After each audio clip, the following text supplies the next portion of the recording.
Hello friends. तो आज के इस वीडियो में हम डिस्कस करने वाले हैं क्लास 7 का जो एनसीईआरटी का साइंस बुक है उसका 4th चैप्टर, जिसका नाम है अम्ल, क्षारक एवं लवण। तो बेसिकली इस चैप्टर में हम लोग इस चीज़ के बारे में ही जानेंगे, ये तीनों चीज़ के बारे में जानेंगे कि ये क्या होता है। तो सबसे पहले एक सारणी से हम समझते हैं कि जो भी हम लोग खाते हैं उसका या फिर कुछ जो स्पेशल चीज होती है, स्पेसिफिक चीज होती है, उसका स्वाद कैसा होता है। और इस हम सारणी में जितने भी चीजें दी हुई होंगी उसको हम समझेंगे कि कैसा होता है, और उसके बेसिस पे हम डिसाइड करते हैं कि वो अम्ल है, क्षारक है या फिर लवण है। तो सबसे पहले अगर हम बात करें यहाँ पे, एक मिनट, यहाँ पे अगर हम देखें ये सारणी में तो क्या है, सबसे पहला यहाँ पे नींबू का रस दिया हुआ है। तो जो नींबू का रस होता है वो स्वाद में कैसा लगता है, खट्टा लगता है। तो यहाँ पे इसका स्वाद क्या हो जाएगा, खट्टा हो जाएगा। ठीक है। नेक्स्ट है संतरे का रस। संतरे का जो रस होता है वो क्या होता है, खट्टा होता है स्वाद में। सिरका जो होता है वो भी खट्टा होता है। उसके बाद यहाँ पे संतरे का रस में मीठा भी हो सकता है, अगर संतरा जो है वो पका हुआ हो अच्छे से, और उसका जो स्वाद है वो मीठा भी हो सकता है।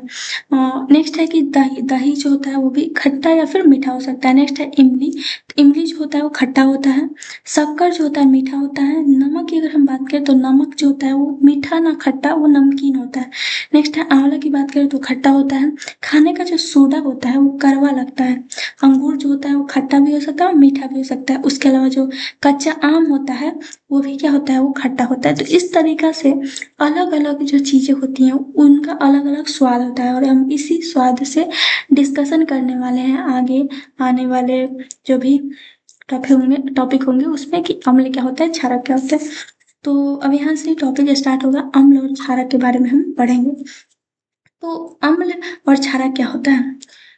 दही, नींबू का रस, संतरे का रस और सिरके का जो स्वाद था वो क्या था, खट्टा था।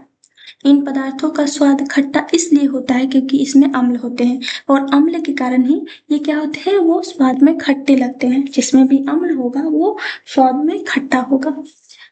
और इसको अम्ल को क्या कहा जाता है, इंग्लिश में एसिड भी कहा जाता है। ऐसे पदार्थ जो होते हैं, ऐसे पदार्थों की रासायनिक प्रकृति जो होती है वो अम्लीय होती है।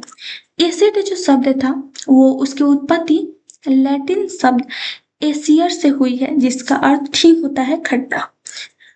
इन पदार्थों में पाए जाने वाले अम्ल प्राकृतिक अम्ल होते हैं। ठीक है।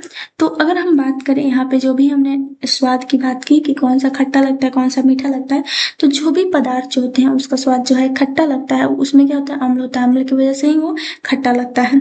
इसका एक जो अम्ल है या जो एसिड है वो शब्द जो है वो एसियर शब्द से निकली हुई है, जो कि लैटिन शब्द है जिसका अर्थ होता है खट्टा। उसके बाद अगर हम बात करें बेकिंग सोडा की, तो बेकिंग सोडा के बारे में हमने जाना कि बेकिंग सोडा जो होता है वो उसका स्वाद कैसा होता है, वो कड़वा होता है। उसका स्वाद खट्टा नहीं होता है। तो इसका स्वाद क्या होता है, कड़वा होता है। और इसलिए क्या है, ये अम्ल नहीं है क्योंकि इसका स्वाद खट्टा नहीं है। इसका स्वाद कड़वा होता है। यदि आप अपने विलयन को अपने उंगलियों के बीच रख रहे तो यह साबुन जैसा चिकना भी लगता है। ऐसे पदार्थ जिनका स्वाद कड़वा होता है और जो स्पर्श करने पर साबुन जैसे लगते हैं उन्हें क्षारक कहा जाता है, और वो क्षारक होते हैं। इन पदार्थों की प्रकृति जो होती है वो क्षारकीय होती है। तो क्षारक और अम्ल क्या होते हैं, तो अम्ल क्या होता है, सबसे पहले तो अम्ल जिनका स्वाद खट्टा लगता है वो अम्ल होते हैं। और जो जिनका स्वाद जो कड़वा होता है या फिर वो स्पर्श करने पे, छूने पे वो साबुन जैसे लगते हैं, तो उसको हम क्या बोलते हैं, क्षारक बोलते हैं। कोई पदार्थ अम्लीय है या क्षारकीय है, इसका परीक्षण करने के लिए विशेष प्रकार का पदार्थों का उपयोग किया जाता है।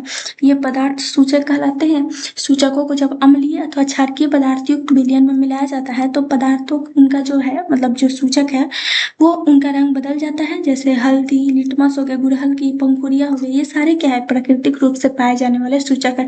मतलब कि हम इन पदार्थों से हम पता लगा सकते हैं कि कोई वस्तु जो है, वो कोई चीज है, वो क्या है, अम्ल है या फिर क्षार है। यहाँ पे जो सारणी है इसमें कुछ अम्ल और क्षार का नाम दिया हुआ है और इसमें किसमें पाया जाता है ये भी दिया हुआ है। तो सबसे पहला जो अम्ल का नाम है वो है एसिटिक अम्ल। ठीक है, सबसे पहला जो है वो है एसिटिक अम्ल जो कि सिरका में पाया जाता है। ठीक है, जो कि काफी खट्टा लगता है। एसिटिक जो अम्ल होता है वो सिरका में पाया जाता है। नेक्स्ट है फॉर्मिक अम्ल। फॉर्मिक जो अम्ल होता है वो होता है चींटी के डंक में। चींटी का जो डंक होता है जब चींटी काटती है तो क्या होता है वहां पे बहुत ज्यादा जलना जैसा लगता है, तो वो क्या होता है फॉर्मिक अम्ल के कारण होता है। नेक्स्ट है साइट्रिक अम्ल। साइट्रिक अम्ल जो होता है वो नींबू कुल के रस जो होते हैं, नींबू जो होता है उसके रस से वो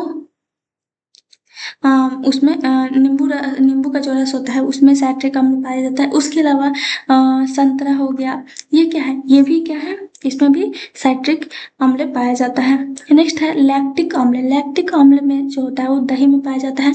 नेक्स्ट है ऑक्सेलिक अम्ल जो कि पालक में पाया जाता है। उसके बाद है एस्कॉर्बिक अम्ल। विटामिन सी जो होता है आंवला या फिर सिट्रस फल जो होते हैं उसमें एस्कॉर्बिक अम्ल पाए जाते हैं। उसके बाद है टार्टिक टार्टरिक अम्ल जो होता है वो इमली अंगूर कच्चे आम इत्यादि में पाए जाते हैं।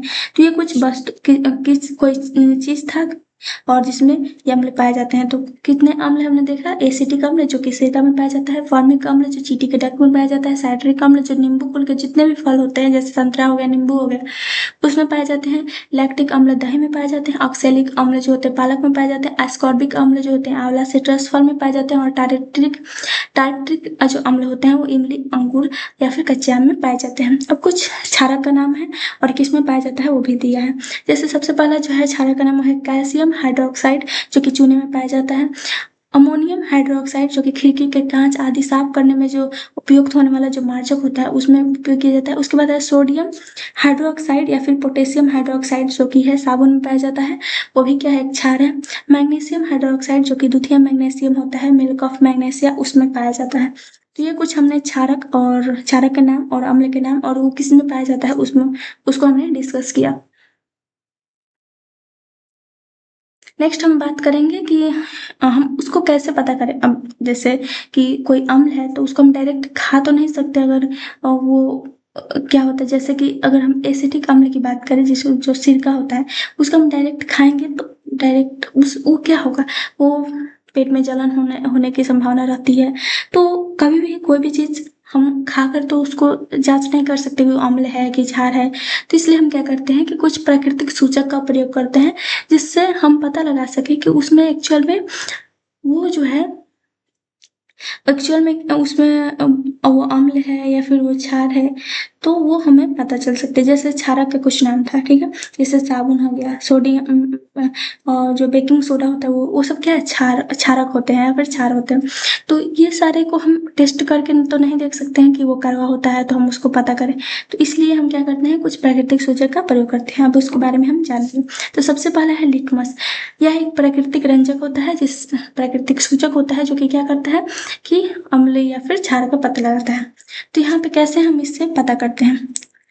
सबसे सामान्य रूप से उपयोग किए जाने वाला जो प्राकृतिक सूचक जो होता है वो लिटमस होता है। जैसे कि हम यहाँ पे इमेज में देख सकते हैं कुछ इस तरीके से लिटमस होता है। ठीक है, यहाँ पे कुछ इस तरीके से लिटमस दिखाई देता है। इसे लाइकेनोस्फैग से निष्कासित किया जाता है। जब अशुद्ध जल में इसका रंग मौ या फिर नील सोन होता है। अब इससे अम्लीय विलयन में मिलाया जाता है तो यह लाल हो जाता है। जैसे कि यहाँ पे हमें इमेज में हम देख सकते हैं कुछ इस तरीका से ये नीला कलर का दिखाई देता है, फिर लाल कलर का लिटमस पत्र दिखाई देता है। ठीक है, अब अगर हम उसमें क्या करते हैं कि मान लेते हैं कि नीला कलर का लिटमस पत्र है, ठीक है, अब इसमें हम अम्लीय विलयन मिलाते हैं तो यह लाल हो जाता है। जब हम क्षारीय विलयन मिलाते हैं तो यह नीला हो जाता है। यह विलयन के रूप में अथवा कागज की पट्टियों के रूप में उपलब्ध होता है जिसे लिटमस पत्र कहते हैं। सामान्यतः यह लाल और नीले लिटमस पत्र में के रूप में उपलब्ध होता है। ठीक है, यहाँ पे लाल और नीले रंग के पत्र में उपलब्ध होता है। अगर हम अम्ल डालेंगे तो ये रंग अपना बदल जाएगा, क्षार डालेंगे तो इसमें अपना रंग बदल जाएगा। और इससे हम पता कर सकते हैं कि ये जो वस्तु है ये भी जो चीज है वो इसमें ये क्षार है, क्षारीय है, फिर अम्लीय है।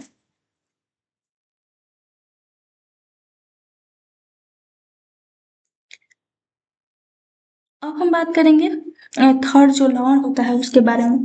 तो हमने पहले तो ये देखा कि अम्ल क्या होता है, क्षार क्या होता है, हम कैसे उसको चेक करेंगे। उसके बाद और भी प्राकृतिक सूचक है जिसको हम डिस्कस करने वाले हैं। उसके पहले हम समझ जाते हैं कि उदासीन विलयन क्या होता है। तो ऐसे विलयन जो लाल अथवा नीले लिटमस पत्र के रंग को परिवर्तित नहीं करते हैं उदासीन विलयन कहलाते हैं। ये ना तो अम्लीय होते हैं और ना ही क्षारकीय होते हैं। ये क्या होते हैं, ये बेसिकली उदासीन विलयन होते हैं। मीन्स कि ये जो होते हैं वो लवण होते हैं। ये ना तो अम्लीय होते हैं ना ये क्षारीय होते हैं। मीन्स ये ना तो खट्टे होते हैं ना ही कड़वे होते हैं। उनको उदासीन विलयन या फिर लवण कहते हैं, जिसके हम बारे में हमने अभी चैप्टर में देखा था कि हमने 3 चीजों के बारे में डिस्कस करना था। पहला तो क्या था, अम्ल, क्षार और लवण। तो अम्ल क्या होता है, जिसका स्वाद खट्टा होता है। क्षार क्या होता है, जिसका स्वाद कड़वा होता है, छूने पे साबुन जैसा होता है, उसको क्षारक बोलते हैं या फिर क्षार बोलते हैं। नेक्स्ट है लवण, जो कि ना तो अम्लीय होता है ना ही वो क्षारकीय नेचर का होता है, तो उसको हम क्या बोलते हैं, लवण बोलते हैं। अब हम बात करेंगे दूसरे प्राकृतिक सूचक के बारे में, हल्दी के बारे में, जो कि हम अनजाने जाने में हमने हमेशा ये चीज देखा ही है। इसके लिए हम क्या करते हैं, मान लेते हैं कि एक हल्दी हमने लिया, 1 चम्मच हल्दी लिया, ठीक है। इसमें थोड़ा जल मिलाकर इसका पेस्ट बना लेंगे। उसके बाद स्याही जो भी सोखता है या फिर ब्लॉटिंग पेपर जो होता है या फिल्टर पत्र हो जाता है, उसमें हल्दी का पेस्ट लगाकर हल्दी पत्र बना सकते हैं, इजीली बना सकते हैं। और उसे सुखाकर एक हल्दी पत्र भी बन जाएगा। हल्दी पत्र की एक जो पट्टी है उस पर 1 बूंद अगर हम साबुन का विलयन डालेंगे तो इससे क्या होगा, इसको हम यहाँ पे सारणी से समझेंगे। सबसे पहले तो सबसे पहले हमने क्या देखा कि जो प्राकृतिक सूचक होता है, एक तो हमने लिटमस देखा, इसमें क्या होता है, नीले और लाल में परिवर्तन होता है। दूसरा हल्दी में क्या क्या परिवर्तन होता है। तो अगर हम अम्लीय चीज को देखेंगे तो जब हम उसका जांच करते हैं तो अम्ल मतलब कि नींबू का रस अगर हम मिलाते हैं तो इसमें क्या होता है, इसमें अगर हल्दी का जो विलयन पर प्रभाव क्या होगा, ये कोई भी इसमें नींबू का रस अगर हम मिलाते हैं तो कोई भी क्या होगा, परिवर्तन नहीं होगा। कोई भी परिवर्तन क्या होगा, नहीं होगा। इसका मतलब क्या है, अम्लीय होगा। ये नींबू का रस क्या होता है, अम्ल होता है, और इसमें अम्ल का जो रस है वो हम जैसे नींबू का रस है तो ये क्या है, अम्लीय है। और अम्लीय विलयन अगर हम इसमें मिलाते हैं तो क्या होगा, इसमें कोई परिवर्तन नहीं होगा। संतरे का रस मिलाते हैं तो कोई परिवर्तन नहीं होगा। सिरका मिलाते हैं तो कोई परिवर्तन नहीं होगा, क्योंकि क्योंकि ये सब क्या है, अम्ल है। दूसरा है दूधिया मैग्नीशियम, ये क्या है, एक क्षारक है, और इसको हम मिलाते हैं तो ये क्या हो जाता है, ये परिवर्तन होता है, मीन्स ये लाल रंग का हो जाता है, और इसका मतलब ये क्या है, क्षारीय है। दूसरा है खाने का सोडा। खाने का सोडा जब हम मिलाते हैं तो क्या होता है कि ये हल्दी का जो विलयन होता है, जो भी पत्र होता है वो लाल होने लगता है। चूने का पानी से भी लाल होने लगता है। शक्कर लाल नहीं होता है, और जो नमक है वो भी लाल नहीं होता, मतलब कि कोई परिवर्तन नहीं होता है। तो ये शक्कर और नमक क्या है, शक्कर और नमक जो होता है वो तो खट्टा नहीं लगता है और ना ही कड़वा लगता है, तो ये उदासीन होगा। ये जो है तीनों, ये क्या है, ये क्षारीय होगा, और ये तीनों जो है वो क्या होगा, अम्लीय होगा। यहाँ पे कभी क्या होता है, जैसे कि हमने यहाँ पे क्रियाकलाप जो था उसमें हमने देखा कि जब हम उसमें किसका पेस्ट मिलाएंगे, एक एक क्या करेंगे, उसमें एक साबुन, 1 बूंद साबुन का पेस्ट अगर हम या फिर विलियन मिलाते हैं तो क्या होगा, तो चूंकि क्या है, जो साबुन होता है वो क्या होता है, तो ये क्षारीय होता है, तो इसका जो कलर होगा वो लाल हो जाएगा। कभी कभी हम देखते हैं कि हल्दी लगा रहता है और उसके उसी हाथ से अगर हम साबुन को टच करते हैं, साबुन से अगर हम धोते हैं तो लाल कलर का हाथ हो जाता है, तो वो क्या है, वो क्षारीय रहता है, उसी की वजह से ये काम होता है। ठीक है, तो हमने 2 तरीका से समझा कि क्या होता है, कौन प्राकृतिक सूचक में कैसे हम चेक करते हैं कि कोई वस्तु जो है वो, कोई चीज जो है वो लौण है या फिर उदासीन है, या फिर उसको हम लौण भी बोल सकते हैं, या फिर अम्लीय है या फिर क्षारीय है। अब नेक्स्ट है सूचक के रूप में गुड़हल के पुष्प का प्रयोग।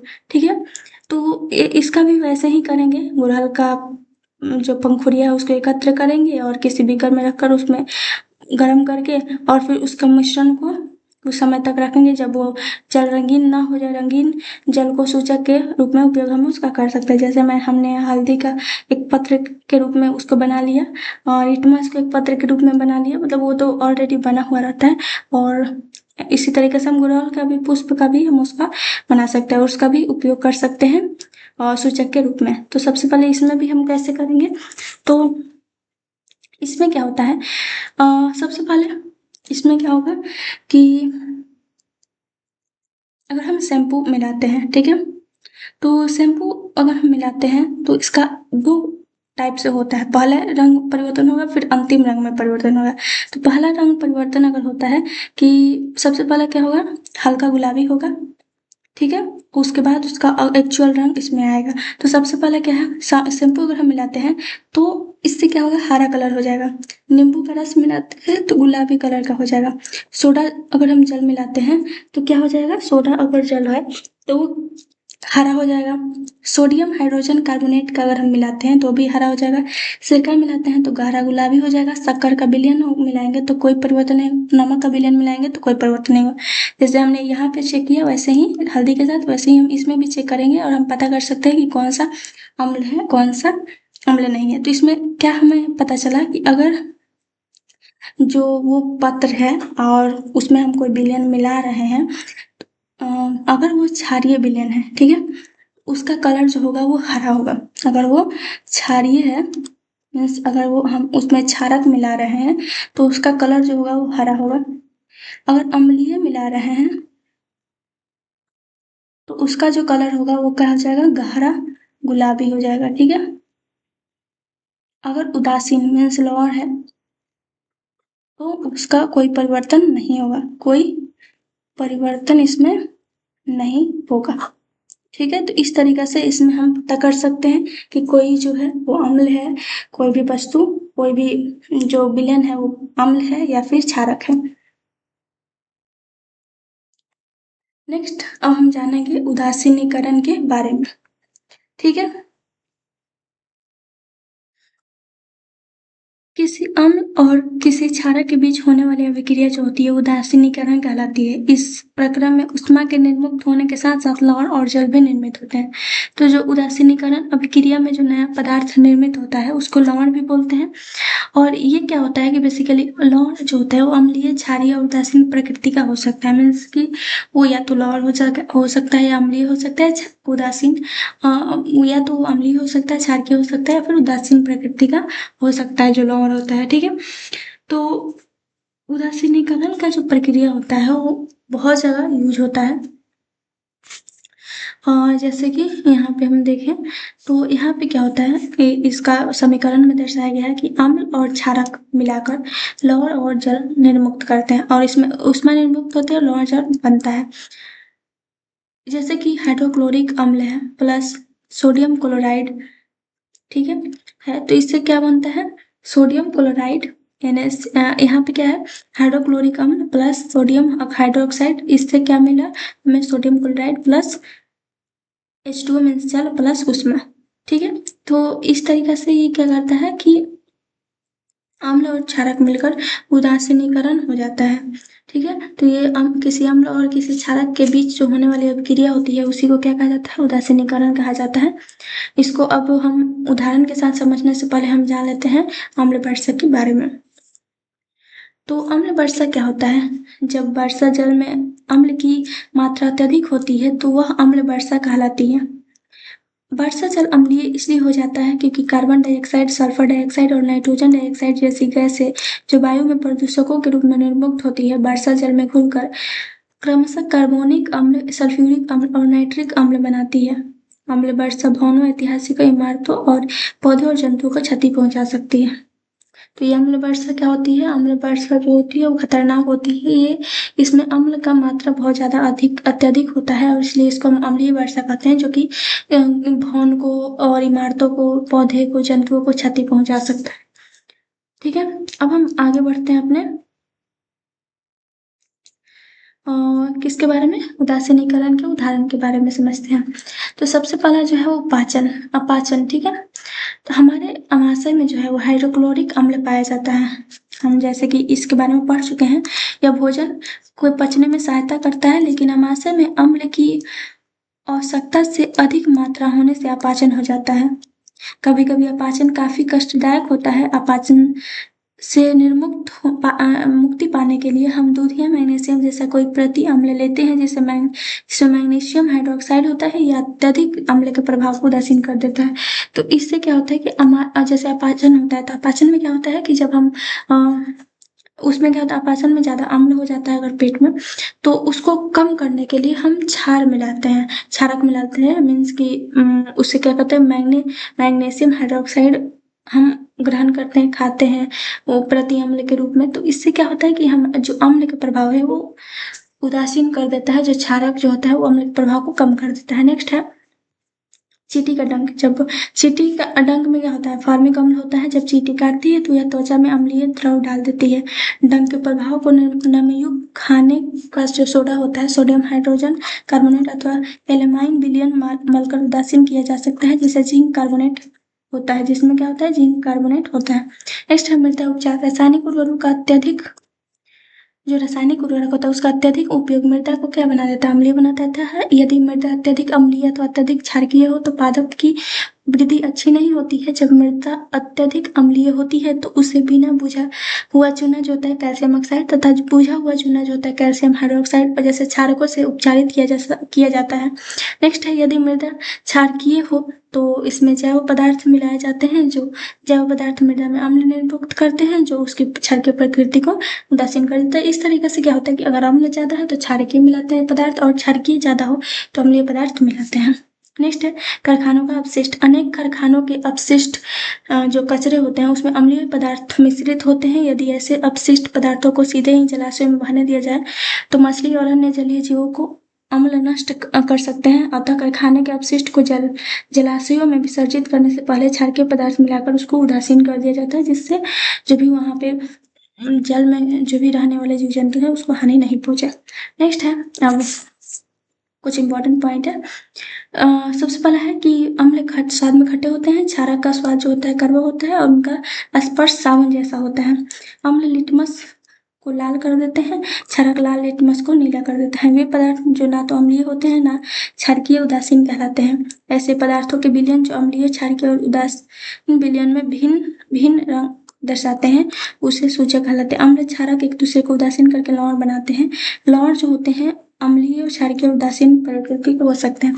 तो बेसिकली अगर हम बात करें अम्ल की तो अम्ल स्वाद में खट्टे होते हैं, क्षारकीय स्वाद में कड़वा होता है। जो लवण होते हैं वो तीनों प्रकृति के हो सकते हैं, लवण भी हो सकते हैं, अम्लीय भी हो सकते हैं, उदासीन भी हो सकते हैं। मीन्स कि जो अम्ल और क्षारक होते हैं एक दूसरे को उदासीन करके लवण बनाते हैं। ठीक है, अब हम कुछ क्वेश्चन डिस्कस करेंगे, उसके बाद ये जो चैप्टर होगा वो कंप्लीट हो जाएगा। पहला क्वेश्चन है कि अम्ल और क्षारकों के बीच अंतर बताइए। तो पहला है कि स्वाद इसका खट्टा होता है अम्ल का, और क्षारक का स्वाद कड़वा होता है। स्पर्श की अगर हम बात करें तो अम्ल जो होते हैं छूने पर साबुन जैसे नहीं लगते हैं, परंतु क्षारक जो होते हैं वो साबुन जैसे चिकने लगते हैं। लिटमस परीक्षण की अगर हम बात करें जो प्राकृतिक सूचक होता है अम्ल की अगर हम बात करें तो अम्लीय विलयन अगर हम उसमें डालते हैं तो नीले लिटमस को लाल कर देता है, और जो क्षारक होता है वो लाल लिटमस को नीला कर देता है। उदाहरण के लिए अगर हम बात करें जैसे कि अम्ल का तो नींबू का रस हो जाएगा, सिरका हो जाएगा, और क्षारक का बात करें तो खाने का सोडा हो जाएगा या फिर चूने का पानी हो जाएगा। नेक्स्ट है कि अनेक घरेलू उत्पादों जैसे खिड़की साफ करने के मार्जकों आदि में अमोनिया पाया जाता है, ये लाल लिटमस को नीला कर देते हैं। इसकी प्रकृति क्या होती है, तो इसकी प्रकृति क्या हो जाएगी, तो क्षारकीय होती है। नेक्स्ट है कि लिटमस उन स्रोतों का नाम बताइए जिससे लिटमस विलयन को प्राप्त किया जाता है। इस विलयन का उपयोग क्या है, तो स्रोत क्या हो जाएगा, तो लिटमस विलयन को लाइकेन से प्राप्त किया जाता है।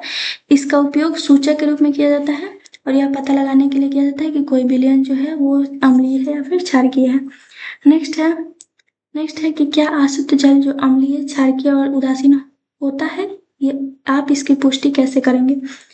तो अशुद्ध जल जो होता है जो उदासीन जल जिसको हम डिस्टिल्ड वाटर बोलते हैं, फिर अशुद्ध जल जो होता है उदासीन नेचर का होता है।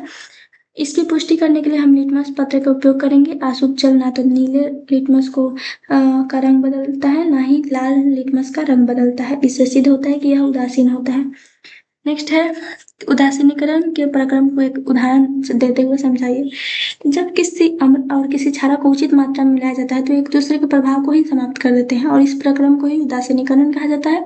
इसमें नया पदार्थ लवण और जल बनते हैं, साथ ही ऊष्मा निकलती है। नेक्स्ट है कि जैसे कि इसका उदाहरण क्या हो जाएगा कि हाइड्रोक्लोरिक अम्ल प्लस हाइड्रोक्लोरिक अम्ल जो होगा HCl plus sodium hydroxide NaOH मिलाते हैं तो इससे क्या बनता है। ये अम्ल है, ये क्षार है और इससे क्या बनेगा NaCl। ठीक है, सोडियम क्लोराइड प्लस H2O जल प्लस इससे ऊष्मा भी निकलता है। नेक्स्ट है निम्नलिखित कथन सही या गलत बताना है। तो सबसे पहला क्या है, तो यहाँ पे सबसे पहला जो क्वेश्चन होगा वो क्या है कि नाइट्रिक अम्ल लाल लिटमस को क्या कर देता है, नीला कर देता है। तो इसका जो आंसर हो जाएगा वो हो जाएगा गलत। वो क्या करता है, नीले लिटमस को लाल कर देता है, लाल को नीला नहीं करता है। दूसरा है कि सोडियम हाइड्रो ऑक्साइड नीले लिटमस को लाल कर देता है। तो फॉल्स है, ये क्या करता है, यह क्षार है जो कि लाल लिटमस को नीला करता है। नेक्स्ट है कि सोडियम हाइड्रोक्साइड और हाइड्रोक्लोरिक अम्ल एक दूसरे को उदासीन करके लवण और जल बनाते हैं। बिल्कुल सही बात है। नेक्स्ट सूचक वह पदार्थ है जो अम्लीय और क्षार के विलयनों में भिन्न भिन्न रंग का दिखता है। बात सही है। दंत क्षय की उपस्थिति के कारण का होता है, तो ये बात गलत है। जो दंत क्षय होता है वो मुंह में बैक्टीरिया द्वारा उत्पन्न किए गए अम्ल के कारण होता है। नेक्स्ट है क्वेश्चन कि दरौजी के रेस्टोरेंट में शीतल पेय की कुछ बोतलें हैं, लेकिन दुर्भाग्य से वे चिन्हित नहीं है। उनके ग्राहकों की मांग के अनुसार पेय परोसने हैं। एक ग्राहक अम्लीय पेय चाहता है, दूसरा ग्राहक जो है वो क्षारकीय और तीसरा उदासीन पेय चाहता है। दौड़ची जो है वो यह कैसे तय करेगा कि कौन सी बोतल किस ग्राहक को देनी है। तो हम लिटमस पत्र पे जांच करके उत्तर हम दे सकते हैं। जैसे कि अगर वो अम्लीय होगा तो लाल और नीला जो लिटमस होगा उसको लाल कर देगा। अगर क्षारकीय होगा तो नीला जो लाल लिटमस जो है वो नीला हो जाएगा। ठीक है, अम्लीय होगा तो नीला लिटमस को लाल करेगा, क्षारकीय होगा तो लाल लिटमस को नीला कर देगा और उदासीन होगा तो उस पर कोई प्रभाव नहीं पड़ेगा, वो सेम टू सेम ही रहेगा। नेक्स्ट है कि समझाइए ऐसा क्यों होता है जब आप अति अम्लता से पीड़ित होते हैं तो प्रति अम्ल की गोली लेते हैं। क्यों, क्योंकि वो क्या करता है कि वो प्रति अम्ल जो होता है वो एक ऐसा क्षारक होता है जो अत्यधिक अम्ल के प्रभाव को उदासीन कर देता है, जिससे हमें आराम मिलता है। नेक्स्ट है कि जब चींटी काटती है तो त्वचा पर कैलेमाइन का विलेन लगाया जाता है। क्यों, तो क्योंकि चींटी का जो डंक होता है उसमें फॉर्मिक अम्ल होता है। कैलेमाइन जो होता है विलेन में जिंक कार्बोनेट होता है जो कि एक क्षारक होता है। इसे लगाने से डंक का अम्लीय प्रभाव जो होता है उदासीन होता है और दर्द व जलन कम हो जाती है। नेक्स्ट है कारखाने के अपशिष्ट में जलाशयों में बहाने से पहले उसे उदासीन किया जाता है। ऐसे क्यों, क्योंकि उसमें अम्ल होता है और अम्ल क्या होता है, उस जो भी जलाशय होता है उसमें जो भी जीव जंतु है उसको नष्ट कर सकता है, इसलिए उसमें हम उसको उदासीन करते हैं क्षारकीय मिलाकर पदार्थ को। नेक्स्ट है कि आपको 3 द्रव दिए गए हैं जिनमें से एक हाइड्रोक्लोरिक अम्ल है, दूसरा सोडियम हाइड्रोक्साइड है, तीसरा शक्कर का विलयन है। आप ये हल्दी को सूचक के रूप में उपयोग करके उनकी पहचान कैसे करेंगे। तो